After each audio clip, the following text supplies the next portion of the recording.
Desde pequeña aprendí el arte de desaparecer antes incluso de comprender el peso de la soledad. En una familia de Seattle donde todos tenían su lugar bajo el sol, yo era la sombra que nadie quería ver.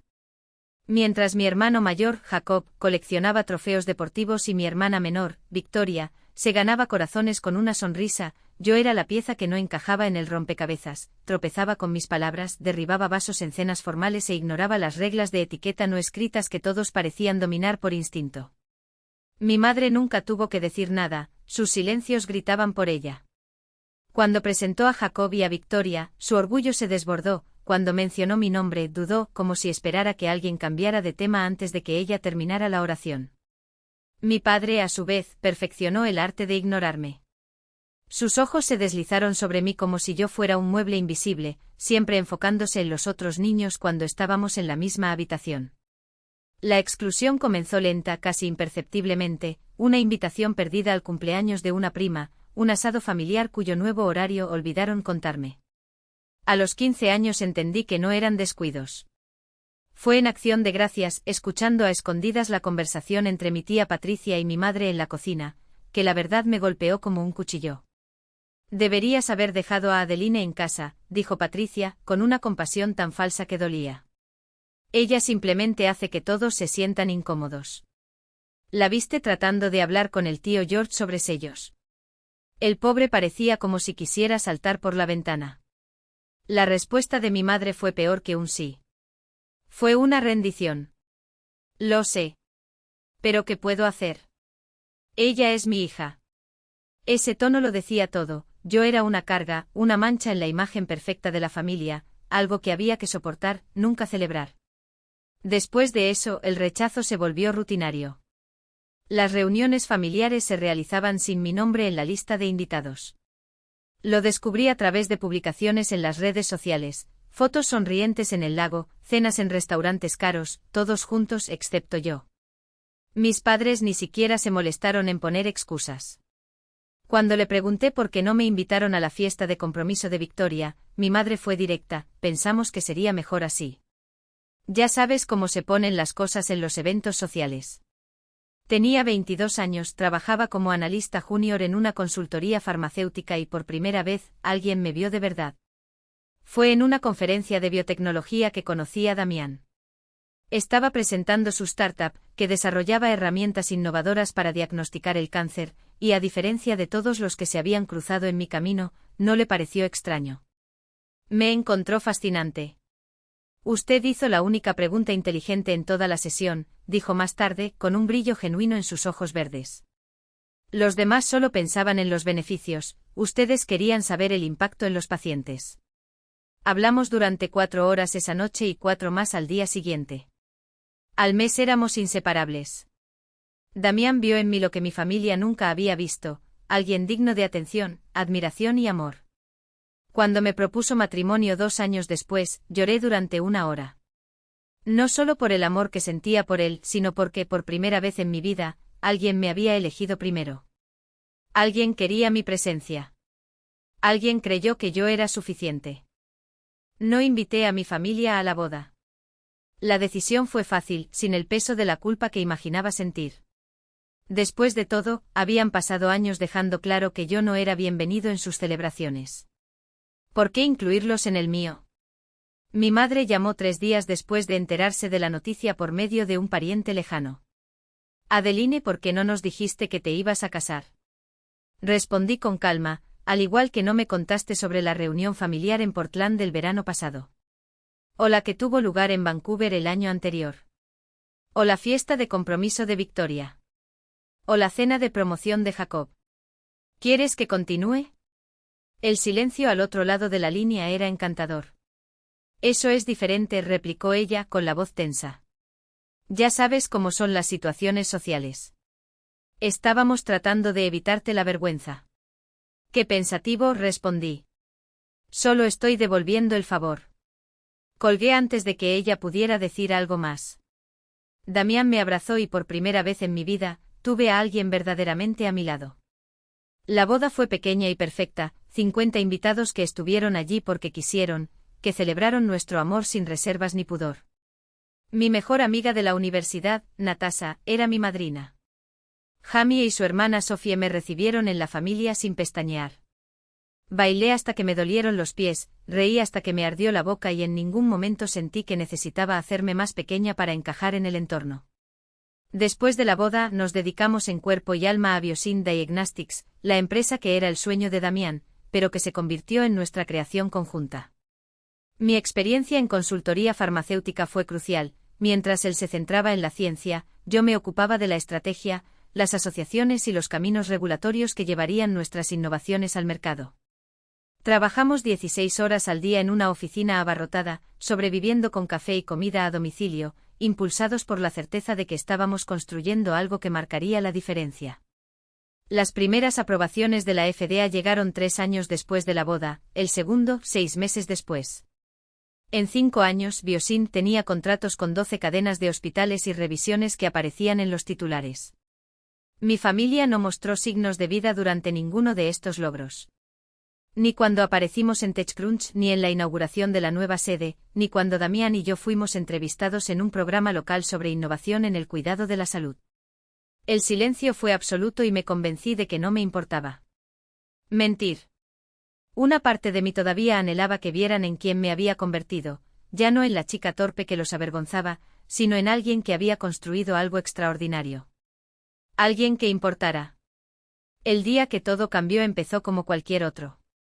Estaba revisando propuestas de asociación en mi oficina cuando mi asistente, Yuki, llamó a la puerta.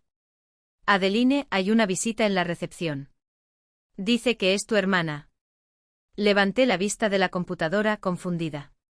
Victoria estuvo aquí. Y no se había identificado. Ella no dijo su nombre, confirmó Yuki cautelosamente.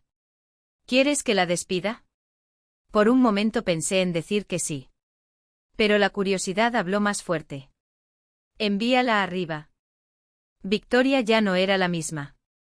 Los años habían dejado marcas que ni la ropa de diseñador ni el maquillaje impecable podían ocultar. El bolso de diseñador y el cabello perfecto eran una fachada, sus ojos traicionaban la desesperación. «Guau», dijo, su voz demasiado forzada para ser natural. «Este lugar es increíble». No tenía idea de que su compañía fuera tan impresionante. Me quedé detrás de la mesa, sin ofrecerle un abrazo ni siquiera una sonrisa. «¿Qué quieres, Victoria?» Su máscara se quebró. «¿Cuál es esta forma de recibir a tu hermana? No nos hemos visto en años». Por elección, le recordé. «Tuyo. De todos ustedes». Ella miró hacia abajo, visiblemente incómoda. «Estamos tan ocupados. Ya sabes cómo son las cosas, con compromisos familiares, obligaciones sociales». No, respondí secamente. «No lo sé. Nunca fui parte de esos compromisos, ¿recuerdas?» Victoria se movía inquieta y fue entonces cuando noté los signos sutiles, la pulsera que ya no era dorada, el vestido que, aunque elegante, parecía demasiado usado. Algo andaba mal. Demasiado intenso, demasiado diferente para merecer un asiento en la mesa. ¿Y sabes lo que aprendí de eso? Que su mesa nunca fue lo suficientemente grande para mí, no porque no pudiera caber, sino porque movían las sillas hacia atrás cada vez que me acercaba. Beverly se inclinó hacia adelante, sus ojos brillaban con la intuición de alguien que reconoce una historia detrás de las palabras. «¿Y ahora?», preguntó, bajando la voz como si compartiéramos un secreto. «¿Ahora que has construido tu propia mesa?» «Ahora», respondí sonriendo de esa manera que hace que los hombres de traje se ajusten la corbata y las mujeres se crucen de brazos, «ahora yo decido quién siente a mi alrededor. Y no hay espacios para la hipocresía». El artículo salió 3 días después con una foto mía en primer plano, no la pose ensayada para la portada de la revista, sino una instantánea tomada durante la entrevista, yo con los brazos cruzados sobre la mesa de reuniones, la mirada directa, casi desafiante. El título era sencillo pero cortante: Adeline Bass, la mujer que convirtió el rechazo en revolución. Debajo, entre comillas, la frase que más me dolía: la familia no es sangre. Es quien aparece cuando sangras. No tuve que esperar mucho. El primero en llamar fue Jacob, su voz demasiado tensa para ser casual. No podrías haberlo dicho de otra manera. No se molestó en ocultar su irritación. No había necesidad de exponer todo así. ¿Exponer qué exactamente? Pregunté haciendo girar mi bolígrafo entre mis dedos. La verdad, que me trataste como a un error de cálculo durante 30 años y ahora quieres crédito por mi éxito a pesar de eso. Silencio. Luego el suspiro teatral, el que precede a la carta final: madre está desolada. Ya sabes lo sensible que es. Reírse era inevitable. ¿Sensible? Repetí como si la palabra fuera un objeto extraño que había seguido por primera vez. Tu madre es tan sensible que no sintió ningún remordimiento al ignorarme cuando necesitaba una sola llamada telefónica. Pero ahora que su nombre puede empañar la imagen de éxito que he construido sin la ayuda de nadie, ¿de repente tiene sentimientos? Estás siendo cruel, acusó Jacob, pero su voz ya no transmitía la misma convicción. No, corrígelo. Estoy siendo honesto. Y eso, mi querido hermano, es lo que más les asusta. Colgué antes de que pudiera responder. No había nada más que decir. Natasha apareció en mi puerta 20 minutos después, con 2 copas de vino y una sonrisa que valía más que cualquier discurso. ¿Bebida de celebración o de luto?, preguntó, ofreciéndole un vaso. De celebración, respondí aceptando el vino. Porque hoy por primera vez me vieron. Y no les gustó lo que vieron. Ella levantó su copa. A la justicia poética. Bebimos en silencio contemplando la ciudad a través de las ventanas de mi oficina, una vista que yo mismo había conquistado, ladrillo a ladrillo, cicatriz a cicatriz. En algún lugar allá abajo, en alguna casa que alguna vez fue mía, mi familia leyó esas palabras y sintió su peso como un cuchillo entre las costillas. Y por primera vez, fui yo quien empuñó la espada. No fue venganza. Fue equilibrio. Para ellos, yo siempre fui un error que corregir, una mancha que ocultar.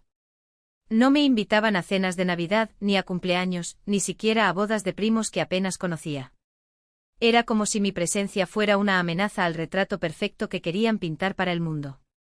Pero ese ostracismo, ese rechazo calculado, me enseñó una lección que ninguna universidad podría ofrecer: el valor de una persona no está determinado por quienes la ignoran, sino por quienes eligen verla. Beverly se inclinó hacia adelante con los dedos alrededor del asa de su taza de porcelana, como si intuyera que la historia estaba a punto de dar un giro aún más cortante. Debe doler muchísimo, murmuró. Donna, corrijo, sonriendo sin alegría. Pero el dolor, bien canalizado, es el mejor combustible que existe. Cada puerta que se cerró en mi cara, cada risa ahogada cuando pasé, cada mirada desviada en las reuniones familiares, todo esto se convirtió en combustible para el fuego que me calentó durante los inviernos más duros. ¿Me enseñaron a ser invisible? Porque me he vuelto imposible de ignorar. Me llamaron una vergüenza. Construí un imperio que ahora lleva mi nombre en letras doradas. ¿Me excluyeron de las fotos familiares? Hoy mi rostro aparece en las portadas de revistas que jamás se atreverían a hojear. El artículo salió la semana siguiente. De la exclusión a la excelencia, como una mujer construyó un imperio sanitario tras ser rechazada por su propia familia. El título era un cuchillo afilado, clavado justo en el centro de la mesa que siempre me negaron. El texto no escatimó detalles: la infancia que pasé como espectador de los acontecimientos que se suponía que eran míos, el ascenso meteórico de la industria, la filosofía que ahora guiaba mi vida: la familia no es sangre, es elección. Él fue honesto. Fue cruel. Era verdad. Al cabo de 3 días el mundo entero hablaba de ello. Los periódicos reprodujeron el artículo. Las redes sociales han estallado en acalorados debates sobre la lealtad, la toxicidad y el costo del silencio. De repente me convertí en la voz de miles de personas que, como yo, habían sido descartadas por quienes se suponía que debían amarlas incondicionalmente. Y ellos, por supuesto, lo vieron todo. Mi teléfono no dejaba de sonar. Mi madre llamó 6 veces en una hora y los mensajes de Corey llegaban en ráfagas desesperadas, cada una más patética que la anterior. Jacob dejó un mensaje de voz llamándome manipulador y egoísta, las mismas palabras que usaron cuando yo era niño, y se atrevió a llorar por haber sido olvidado una vez más. La tía Patricia publicó en Facebook que el artículo estaba lleno de mentiras, aunque no pudo señalar ni una sola inexactitud. No respondí a ninguno de ellos. Estaba demasiado ocupada con solicitudes de entrevistas, invitaciones a conferencias y mensajes de extraños agradeciéndome por finalmente expresar con palabras el dolor que habían estado cargando durante años. Mi dolor se había convertido en algo mayor. Algo que conectaba, que validaba, que daba permiso para que otras personas también se liberaran. Forbes publicó un perfil sobre mis estrategias comerciales. Fortune me incluyó en la lista de las 40 personas más influyentes antes de los 40. Harvard Business Review convirtió la trayectoria de BioSYNTH en un caso de estudio de crecimiento exponencial. Y a medida que mi nombre se difundió por todo el mundo, continuaron acercándose a mí, no por arrepentimiento, sino por conveniencia. Hasta que una mañana de septiembre, cuando el otoño en Seattle pintaba el cielo de un azul tan intenso que parecía irreal, aparecieron. Estaba en la terraza con Damián, revisando los planos finales para las nuevas instalaciones de investigación, con el café aún caliente entre los dedos, cuando sonó el intercomunicador. Eran las 9 de la mañana. En el vídeo de la cámara de seguridad, estaban parados frente a la puerta, mi madre, mi padre, Victoria y Jacob. Todos mirando la casa como si fuera un castillo intransitable. Vinieron, le dijo a Damián, mostrándole la pantalla. Dejó caer la taza con un chasquido seco. ¿Qué es lo que quieres hacer? Habla con ellos, decidí. Pero en mi territorio. Caminé lentamente por el largo camino de entrada, dejando que la casa, esa obra de vidrio, acero y éxito, se alzara detrás de mí como un monumento a lo que habían perdido al subestimarme. Mi padre estaba irreconocible. El cáncer que Jacob había mencionado había devorado sus fuerzas, ahora se apoyaba en un bastón, su piel gris, sus ojos hundidos. Mi madre había envejecido una década en unos pocos meses, las arrugas surcaban un rostro que alguna vez se había enorgullecido de su impecable frialdad. Victoria, siempre la más orgullosa, tenía los labios apretados formando una fina línea, como si estuviera conteniendo un grito. Adeline, empezó mi madre con la voz temblando como una hoja seca. Necesitamos hablar. No tenemos nada de qué hablar, respondí con calma. Lo has dejado claro durante años. Simplemente lo acepté. Nos pintaste como monstruos, escupió Victoria, el odio quemando sus palabras. ¿Sabes cuántas personas me enviaron ese artículo? ¿Cuántos amigos me preguntaron por qué te tratamos tan mal? Dije la verdad, dijo sin pestañear. Si la verdad os convierte en monstruos, tal vez deberíais examinar vuestras acciones en lugar de culpar a quienes las revelaron. Mi padre habló por primera vez, su voz era un susurro ronco. Me estoy muriendo, Adeline. Eso no significa nada para ti. Algo se retorció dentro de mí, pero mi rostro permaneció impasible. Significa tanto como mi existencia ha significado para ti durante 28 años. En otras palabras, casi nada. Somos tu familia, insistió mi madre, como si esas palabras todavía tuvieran poder. No puedes fingir que no existimos. Aprendí a hacer esto de los mejores maestros, respondí. Tú. Jacob dio un paso adelante y vi el frío cálculo en sus ojos, el mismo que siempre había estado ahí, desde que éramos niños. Él era el estratégico o el pragmático. ¿Qué quieres, Adelina? Preguntó como si se tratara de una negociación. ¿Dinero? Sabemos que tienes mucho ahora. ¿Cuántos millones les costará dejar de destruirnos en los medios? Para ayudar a papá. Nombra tu precio. Lo miré genuinamente sorprendida por la estupidez de la pregunta. ¿Crees que se trata de dinero? Todo es cuestión de dinero, respondió secamente. Tienes. Lo necesitamos. Y lo está usando para castigarnos. Entonces, ¿cuál es el valor? ¿Qué hará falta para que dejes de manchar nuestro nombre y ayudes a tu padre a morir en paz? Miré a mi hermano, el hombre que nunca me defendió, que se reía cuando la gente me llamaba extraño, que me dejaba pudrirme solo cada Navidad, cada cumpleaños, cada momento en que necesitaba algo tan simple como un abrazo. Y en ese momento comprendí la verdad desnuda, para ellos, yo nunca fui una persona. Siempre fui un problema que resolver, un recurso que explotar, una pieza incómoda del tablero que había que eliminar. No hay precio, dijo en voz baja. Porque todavía no entiendes lo que hiciste. No se trata de dinero, no se trata de venganza, no se trata de titulares. Son 28 años de ser tratada como alguien que no merecía ocupar un espacio en su propia familia. Se trata de aprender a desaparecer para no molestar. Se trata de construir una vida sin ti, porque dejaste claro que no era bienvenido. Ahora que soy imposible de ignorar, ahora que tengo algo que quieres, de repente vuelvo a existir. Esto no es arrepentimiento. Esto es oportunismo. Cometimos errores, gimió mi madre, mientras las lágrimas corrían por un rostro que ya no reconocía. Pero estamos intentando solucionarlo. Eso no cuenta. No, respondí simple. No estás intentando arreglarlo. Están tratando de beneficiarse ellos mismos. Me ignoraron cuando no era nadie. Me excluyeron cuando estaba peleando. Me rechazaron cuando necesitaba una familia. Ahora que soy visible, ahora que mi nombre tiene peso, ahora que la opinión pública te juzga, ahora quieres una relación. Esto no es una solución. Esto es hipocresía. Por favor, susurró mi padre y la palabra salió como un último suspiro. No tengo mucho tiempo. Quiero aclarar las cosas antes de irme. Por un segundo, algo dentro de mí vaciló. Después de todo, él era mi padre. Pero luego recordé todas las veces que... Véndeme como la víctima. Y una vez más dio en el blanco, a la opinión pública le encanta un drama familiar donde el villano salta a la vista. Solo que esta vez el villano no era yo. Natasha cerró la puerta de la sala de reuniones con un ruido sordo. No vas a responder eso, ¿verdad? Con palabras no respondí mientras escribía rápidamente en mi celular. Pero con acciones. Ella frunció el ceño. ¿Qué estás haciendo? Enviar un correo electrónico a mi abogado. Y otro para el Departamento de Comunicaciones de Biosint. Si quieren jugar sucio, mostrémosle al mundo exactamente quiénes son. Natasha sonrió lenta y peligrosa. Adeline, me encanta cuando haces eso. 3 días después, la narrativa cambió.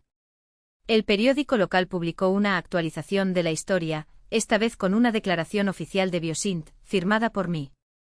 No fue una defensa. Fue un derribo. Es curioso cómo funciona la memoria selectiva. Mi familia parece haber olvidado las décadas en las que me trataron como un error que debía ocultarse. Los cumpleaños ignorados, las fiestas de las que fui excluido, las veces que a mi propia hermana le dio vergüenza presentarme como familia. Ahora recuerdan un amor que nunca demostraron, pero convenientemente olvidan los mensajes que intercambiaron, riéndose de mis fracasos, alentando mis fracasos. Si esto es amor, entonces la palabra no significa nada. Adjunté las impresiones que Stephanie me había enviado. El mensaje de Victoria. Los comentarios de los primos. Incluso se filtró un audio, sí, lo había guardado, de una discusión navideña de hace años, donde mi madre decía, sin remordimientos, Adeline siempre ha sido difícil. No es culpa nuestra que no sepa comportarse. Internet explotó. Los periodistas llamaron. Los influencers compartieron. Incluso los competidores de Biosint, a quienes normalmente les encantaría verme en problemas, guardaron silencio porque a nadie le gustan los hipócritas. Mi teléfono no ha dejado de vibrar. Mensajes de apoyo.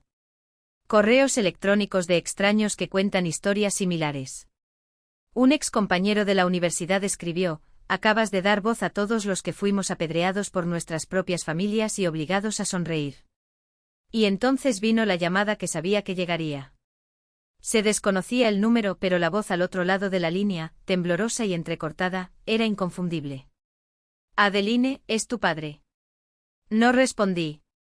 Esperé. Me hicieron llamar. Tu madre, Jacob, dijeron que si no lo intentaba, nunca volverías a hablar con nosotros. ¿Y por qué iba a hablar? Mi voz era fría, precisa. ¿Qué quieres que te diga, papá? ¿Qué perdono? ¿Qué me olvido? ¿Qué pretendo que no pasaste toda mi vida haciéndome sentir como una carga? Yo. Tragó. No tengo excusas. Pero me estoy muriendo. Y no quiero que mis últimos recuerdos sean de ti odiándome. Silencio. No lo entiendes. Suspiré cerrando los ojos. No te odio. Simplemente dejé de importarme. Escucharlo llorar al otro lado de la línea debería haberme conmovido. Pero lo único que sentí fue un profundo cansancio, como si mi cuerpo finalmente entendiera que algunas batallas no valen la pena. Adeline, por favor. Adiós, padre. Colgué. Y por primera vez en años no me sentí culpable. Porque algunas cosas no tienen que ver con la venganza. Se trata de supervivencia. Y había sobrevivido lo suficiente. El mensaje apareció en la pantalla de mi celular como un eco distorsionado de un pasado que ya había enterrado. Días, tal vez una semana. Palabras que deberían haberme dolido, pero que solo me hicieron sentir el peso de una cruel ironía. Todavía pensaban que tenían derecho a pedirme algo. No respondí. No porque no supiera qué decir, sino porque cualquier respuesta sería un regalo que no merecían. El silencio era lo único que me quedaba para mantener el control, el mismo control que me habían robado durante años, manipulando, distorsionando, convirtiendo mi existencia en algo vergonzoso hasta volverme invisible a sus ojos. Y ahora, de repente, me necesitaban. No como hija. No como alguien que mereciera amor o respeto. Pero como la última pieza de un tablero que ellos mismos habían quemado. Mamá quiere saber si vendrás a despedirte. Como si fuera una cortesía, un gesto de amabilidad por su parte el darme la opción de asistir. Como si no fuera una trampa cuidadosamente tendida, otra escena que representar, otra oportunidad para presentarme como el villano si me negaba, o para utilizarme como telón de fondo emocional si aparecía. Jacob lo sabía. Él siempre lo supo. Y sin embargo envió el mensaje. Porque en el fondo nunca me conocieron realmente. Pensaron que en mi lecho de muerte me inclinaría. Esa culpa, ese fantasma que habían alimentado en mí durante tanto tiempo, todavía tendría poder sobre mí. Que llegaría llorando, arrepentida, dispuesta a arrodillarme a los pies de un hombre que nunca se había arrodillado ante mí. Pero no entendieron una cosa fundamental, ya había llorado todas las lágrimas que ellos merecían. Y no quedó nada. ¿No vas? Damián se cruzó de brazos apoyándose en la puerta de mi oficina, mirándome con esa mirada que mezclaba preocupación y admiración. Era uno de los pocos que conocía el coste real de todo esto. No. No levanté la vista del informe que estaba revisando. No tengo nada que decirle. Aún así, dudó. ¿Es tu padre? No. Finalmente lo miré. Un padre es alguien que te elige. Cada día. Incluso cuando es difícil. Incluso cuando no eres perfecto. Incluso cuando el mundo entero dice que no eres suficiente. Él nunca hizo eso. Damián no discutió. Él sabía que yo había hecho las paces con esta verdad hace mucho tiempo. Lo que no entendían, lo que nadie parecía entender, era que la ausencia ya no dolía. No me dolió porque había llenado esos espacios vacíos con cosas que valían la pena, trabajo que me salvó la vida, gente que me respetaba, una existencia que había construido con mis propias manos, sin pedir permiso, sin mendigar migajas de cariño. Querían un adiós dramático. No lo habrían hecho. Querían que me arrastrara hacia ellos, rogando por una última oportunidad de ser amado. No sucedería. Porque ya me había despedido de ellos hace mucho tiempo, la primera vez que me cerraron la puerta en la cara, la primera risa ahogada cuando hablé, todas las navidades las pasaba sola mientras ellos posaban para fotos con sonrisas falsas. La muerte no cambió eso. Si había algo que mi padre merecía escuchar antes de irse, no eran mis palabras. Eran las verdades que se había negado a afrontar en la vida, que el amor no es un premio otorgado a quienes encajan en el molde. Esa familia no es un título, es una elección. Y que al final, lo único que realmente importaba no era la sangre que corría por tus venas, sino las manos que se extendían para cogerte cuando tropezabas. Y el suyo nunca se extendió. Usarán esto en tu contra. Natasha entró en la habitación, confiada, pragmática como siempre. Si no vas, te dirán que tienes frío. ¿Quién no tiene corazón? Sonrisa. No una sonrisa amarga, sino genuina, porque, por una vez, no necesitaba justificarme. Que digan. Porque ya sabía la verdad, la crueldad no era mía. Era de ellos. Y esta vez no hubo público para juzgar. No hubo cámaras, ni peticiones, ni entrevistas calculadas. Solo quedaba el silencio que habían sembrado y la certeza de que, cuando todo terminara, yo todavía estaría aquí entera, indómita, libre. Mientras ellos serían simplemente otra historia que ya había superado. No había lugar para el drama en mi vida. Solo una última oportunidad para la paz, o al menos eso es lo que pretendía ofrecer el mensaje. Me quedé mirando las palabras en la pantalla durante tanto tiempo que las letras empezaron a desdibujarse. Así me encontró Damián, en el balcón, con el celular temblando en mis manos y las lágrimas corriendo sin permiso. Está muriendo. La sentencia salió como un veredicto, no como una noticia. De verdad, esta vez. Y ahí estaba, la última carta. La última oportunidad de verme llorar, de verme correr hacia atrás, de verme necesitarlos. ¿Quieres ir?, preguntó Damián con una suavidad que casi me rompe. ¿Quería? Una parte de mí anhelaba un cierre. Por escuchar de ese hombre el que debería haber sido mi refugio, un reconocimiento, una confesión, cualquier cosa que convirtió décadas de dolor en algo significativo.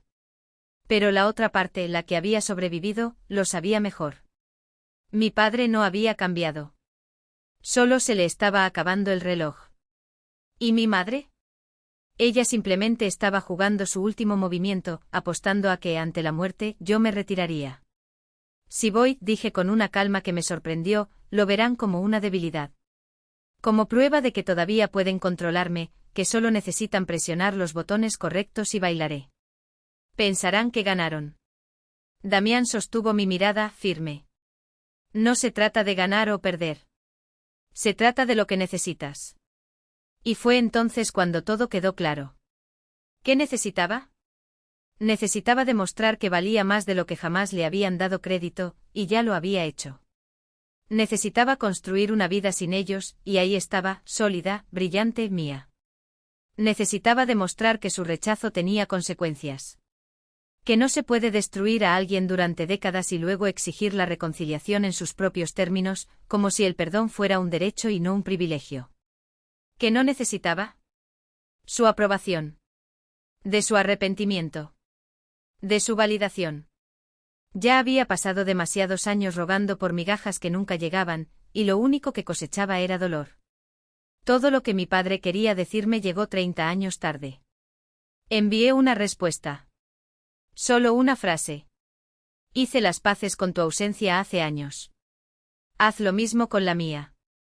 Jacob respondió con una avalancha de mensajes enojados, llamándome cruel y desalmado, prueba de que nada, absolutamente nada, había cambiado. Mi madre dejó un mensaje de voz que eliminé sin escucharlo. Victoria publicó algo sobre el perdón en línea, algo que ni siquiera me molesté en leer. Bloqueé todos los números. Le pedí a mi abogado que escribiera una carta de cese y desistimiento, prohibiéndole usar mi nombre o mi historia en cualquier medio. Luego volví a trabajar. Mi padre murió 12 días después. Me enteré por una notificación en mi feed. Mi madre había publicado un largo homenaje sobre la familia, la pérdida y el dolor de tener una hija lejana. Los comentarios estaban llenos de simpatía, de personas que no conocían toda la historia o que optaron por creer la versión de que eran las víctimas. Vi la publicación y sentí algo, pero no fue el dolor aplastante que pensé que sentiría. Había estado ausente durante tanto tiempo que su muerte solo hizo que esa ausencia fuera permanente. En cierto modo, fue un alivio. Sin más posibilidades de reconciliación, ya no había lugar para la tonta esperanza de que algún día vieran mi valor. No fui al velorio. Envié flores con una tarjeta. Solo 2 palabras, adiós. Más tarde descubrí que mi madre lloró cuando los vio. Pero no sé si fueron lágrimas de dolor o lágrimas de actuación ante el público de familiares reunidos. 3 meses después, Victoria volvió a intentarlo. Ella apareció en mi oficina sin previo aviso, luciendo tan desaliñada que incluso Yuki, mi asistente, que rara vez se inmuta, llamó a seguridad antes de llegar al ascensor. Bajé a recibirla en persona. No por lástima. Para controlar. Estaba en el mostrador de recepción, con las manos apretadas alrededor de un sobre y los ojos hinchados por las lágrimas. No era la Victoria habitual, la que dominaba los salones con una sonrisa aguda y vestidos caros. Esta versión vestía ropa barata, tenía el cabello descuidado y una desesperación en sus ojos que hacía que incluso el aire a su alrededor pareciera más pesado. No vine a pedir dinero, dijo de inmediato, como si eso fuera un punto a su favor. Solo necesito que leas esto. Le tendió el sobre. No lo entendí. David me dejó, continuó con la voz quebrada. Se llevó a los niños y pidió el divorcio. Perdí la casa. Vivo con tía Patricia y ella me hace sentir como una carga todos los días. Jacob no contesta mis llamadas porque no tengo nada más que ofrecer. Mi mamá dice que es culpa mía por la cobertura mediática, que debí haberme callado desde el principio. Escuché en silencio, esperando. Porque siempre hubo una razón real. Sé lo que te hicimos, sollozó Victoria, las lágrimas fluyendo incontrolablemente. Ahora lo entiendo. Vivir con Patricia, que me traten como una molestia, que me excluyan de las conversaciones porque ya no tengo dinero ni estatus. Ahora sé lo que has sentido toda tu vida. Lo entiendes, repetí secamente, porque estás del otro lado. No por empatía. No por remordimiento. Entiendes porque te duele y no te gusta ese dolor. Ella se estremeció, pero no lo negó. La carta es de papá, murmuró. Lo escribió 2 días antes de morir. Prometí que te lo entregaría. Aún así, no toqué el sobre.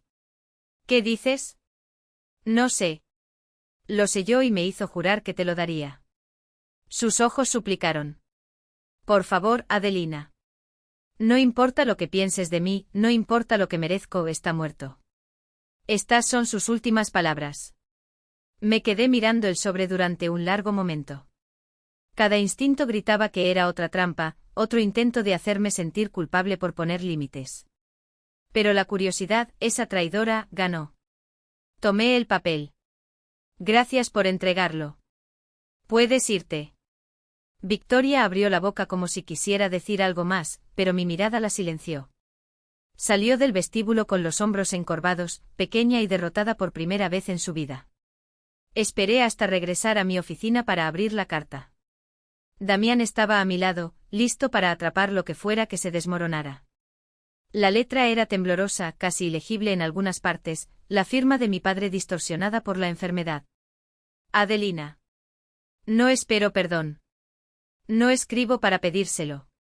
Me estoy muriendo y necesito ser honesto con lo que dejo atrás. Tenías razón en todo. Lo eliminamos sistemáticamente. La hicimos sentir inútil. La tratamos como a una vergüenza, no como a una hija.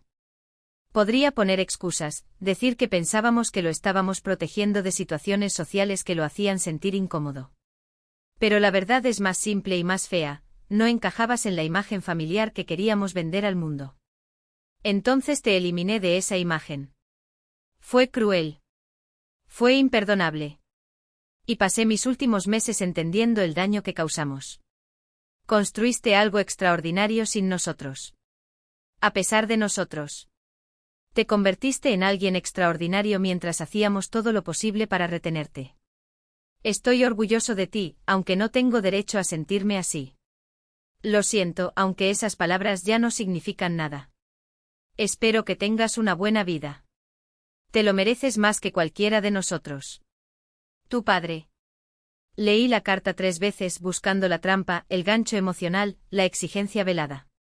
Pero no hubo nada más allá de lo escrito, una disculpa que llegó demasiado tarde para arreglar algo. ¿Cómo te sientes? Preguntó Damián con cautela. Vacío, admití. Finalmente reconoció lo que hizo, pero eso no borra el daño. No me devuelve mi infancia ni los años que pasé pensando que algo andaba mal en mí. Son solo palabras escritas en papel, de un hombre muerto. ¿Te arrepientes de no haberlo visto antes de morir? Pensé detenidamente. Luego negué con la cabeza. No. Si hubiera ido a verlo, tal vez se habría disculpado en persona y yo, en el calor del momento, habría cedido.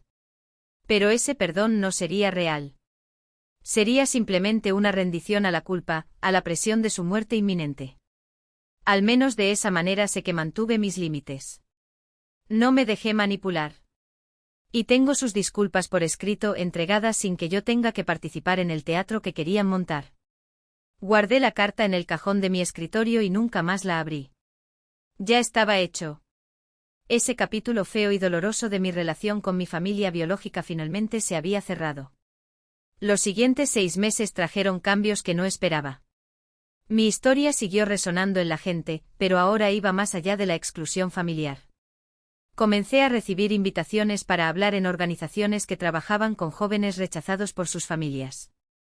Rechacé la mayoría de ellos, no quería convertirme en una víctima profesional, pero acepté algunos que parecían útiles. Uno de ellos en particular, lo cambió todo. Era un centro comunitario en Seattle, dedicado a adolescentes que habían sido abandonados por sus compañeros. Hablé durante 20 minutos, no sobre el dolor, sino sobre cómo construí una vida a pesar de ello. Cuando terminó, se acercó una chica de 17 años. Su nombre es Zoe. La habían echado de su casa 6 meses antes. Tu historia me salvó la vida, dijo con voz temblorosa. Me iba a suicidar. Pensé que si mi propia familia no me quería, no valía nada. Pero luego leí sobre ti y entendí, su rechazo no define mi valor. Ahora tenía 2 trabajos, ahorró dinero y planeaba ir a la universidad. Él estaba construyendo su propia vida, tal como lo había hecho yo. Estuve 2 horas hablando con Zoe y otros jóvenes de ese centro. Sus historias fueron devastadoras y su resiliencia inspiradora. Y su gratitud por compartir mi experiencia me dejó sin palabras. Salí de allí con una nueva comprensión de lo que mi historia podría significar para los demás. No quería convertirme en una inspiración profesional, pero tampoco quería que mi pasado sirviera solo para mi propia reivindicación. Entonces discretamente comencé a financiar becas para jóvenes como Zoe, no a través de una fundación pomposa que atrajera la atención de los medios, sino de un fondo privado, que me ayudó a pagar la universidad, cursos técnicos o incluso el costo inicial de iniciar mi propio negocio. 18 meses después de la muerte de mi padre, hicimos pública la empresa. La IPO fue incluso más exitosa de lo previsto. Se convirtió en titular, Adeline Carter, la millonaria hecha a sí misma. Odiaba ese término. Nada en mi viaje había sido solo. Tuve a Damián, Natasha, mentores, colegas, un equipo que creía en nuestra misión. Lo que había construido era una familia elegida, personas que me valoraban por lo que era, no por lo que podía ofrecerles. Mientras tanto, mi familia biológica se ha convertido en un detalle lejano. De vez en cuando recibía noticias de conocidos mutuos. Jacob había abierto una consultoría que apenas era sostenible, Victoria trabajaba en una tienda y vivía con mi madre, quien había vendido la casa familiar para saldar deudas. Nunca más intentaron contactarme. Tal vez finalmente entendieron que hablaba en serio acerca de los límites. Sin embargo, 2 años después de la muerte de mi padre, llegó algo inesperado a mi oficina, un paquete sin remitente. Dentro un diario viejo y gastado, con su letra en cada página. Una nota en la parte superior, escrita por mi madre, decía simplemente, él quería que tuvieras esto. Sin condiciones. Casi lo tiro a la basura. Pero la misma curiosidad que me había hecho abrir tu carta me llevó a hojear esas páginas. Era un registro de los últimos meses de su vida, comenzando aproximadamente cuando mi nombre apareció por primera vez en las revistas de negocios. Lo leí poco a poco cuando tuve fuerzas para soportarlo. Al principio las notas eran defensivas, llenas de justificaciones. Ella siempre se sentía muy incómoda en situaciones sociales. Pensábamos que le estábamos ahorrando la vergüenza. Pero a medida que la enfermedad avanzaba y las páginas avanzaban, el tono cambió. Escribió acerca de verme en una entrevista televisiva, hablar con confianza sobre la innovación en el cuidado de la salud y darse cuenta de que yo no era, nunca había sido, la persona torpe que describían. Años de rechazo me habían destrozado, pero me había reconstruido sin ellos. Una entrada, escrita un mes antes de su muerte, me golpeó como un puñetazo. Hoy vi a Adeline hablando en una conferencia. Compré un boleto con un nombre falso y me paré en la parte de atrás, donde ella no me vería. Ella era brillante, confiada, elocuente, el tipo de persona que hace que toda una sala preste atención. No era una mujer incómoda por naturaleza. Era una mujer que destruimos y que se rehizo sin nosotros. Soy responsable de esa destrucción.